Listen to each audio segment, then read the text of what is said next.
Today I'm going to be talking about terrariums, why I like them, what a terrarium is, what makes a terrarium, why I'm holding a glass house right now, and why it's dirty. It's an old jar I haven't really cleaned since I took all the dirt out of it from the last terrarium. But, if you're interested, stick around. In all my years of building terrariums, I found that I learn more and more from the mistakes that I make, and with all that knowledge gained, I'm able to build more interesting and complex terrariums that take even less maintenance to maintain and take care of and ultimately keep them alive. I have one terrarium that is actually 4.5 years old right now. So terrariums were kind of founded in the 19th century during the industrial era because of poor air quality, bad air pollution and whatnot, causing all the surrounding ferns to die, as stated in the Victorian studies. And during the European fern collecting craze of 1885, a lot of people kept their ferns inside of terrariums. And this is stated in the Tiny World Terrariums book, you can find on Google. But what they found about the terrariums is everything they put in the terrariums, their ferns, were completely unharmed by the bad air quality. They were completely self-sustained in their own ecosystem that was better air quality than what everyone else was breathing at the time. So, at this point, you're probably wondering and asking yourself, this guy is talking about the vivarium. He's told us what a vivarium is. He's told us a terrarium is a type of a vivarium. But he hasn't told us what the terrarium is. And, well, that's because I'm building it while I'm talking about it.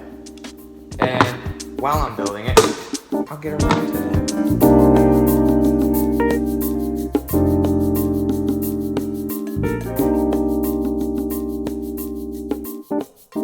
So while I'm building it, I'm going to explain the differences between an open and a closed terrarium. Now, an open terrarium is just basically a vivarium. It's a house plant. It's something you still have to water and take care of. You can't just set it on a shelf and just...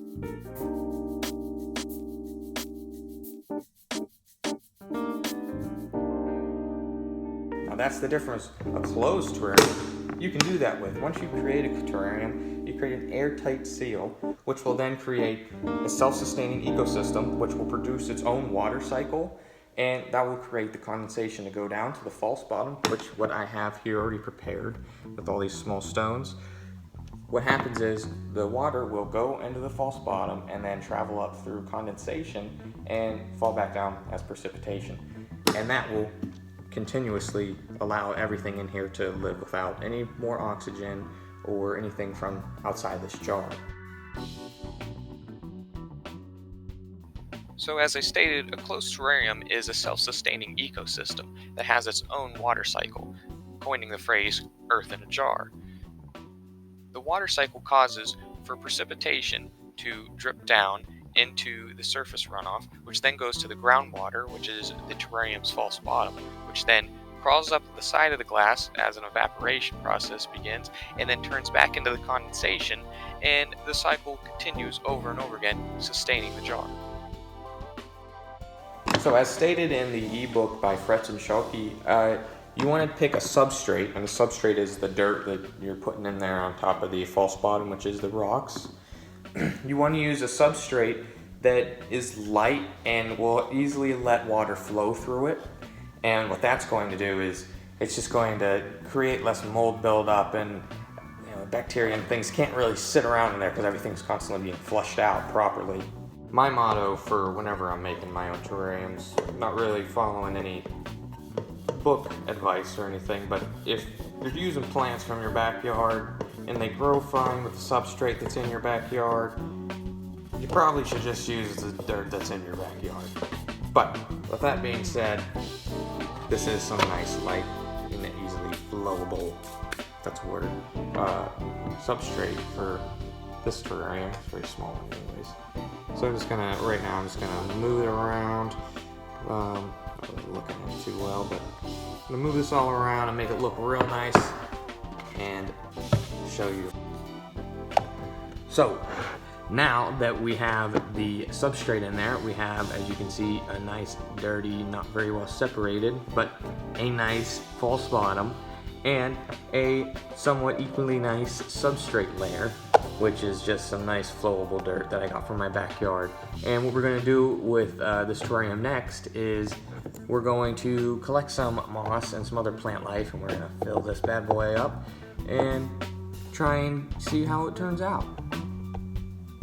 So I went outside, I collected some specimens, just got a little bit of moss, a little bit of wood, a little bit, some better topsoil here, put a little more stuff in there, get a little nutrients going on there, you know what I'm talking about. So what we're gonna do now is I'm gonna rinse off this little bit of moss I've collected, get a little hydrated. So now that I have the moss here all moisturized to my liking, I'm going to be placing it inside of this terrarium. Just going to figure out where it fits out in there best, and we'll see what happens.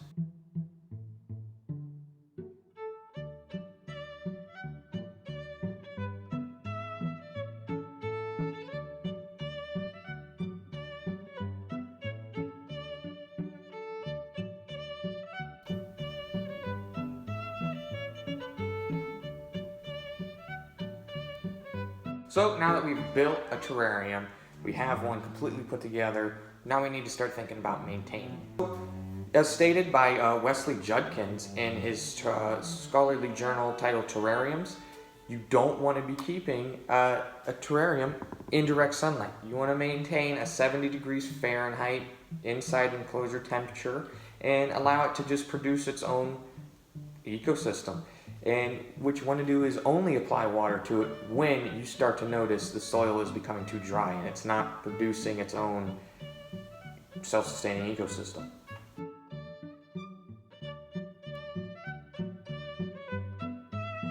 So now that we've finished up the terrarium and we're wrapping up things, I figure, it's time to touch on what was the main topic, what was the main takeaway from all of this. And basically it was just to have fun, to learn from your mistakes, to go into it with an open mind, creativity, and read a book every now and then so you understand, maybe you don't want to be grabbing poison ivy or something along those lines. But other than that, just have fun, learn from your mistakes, do what makes you happy when it comes to terrariums, because it's just a bunch of plants in a jar, it's no big deal.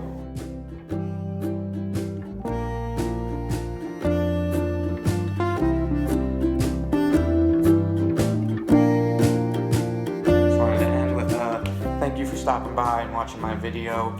Like and subscribe.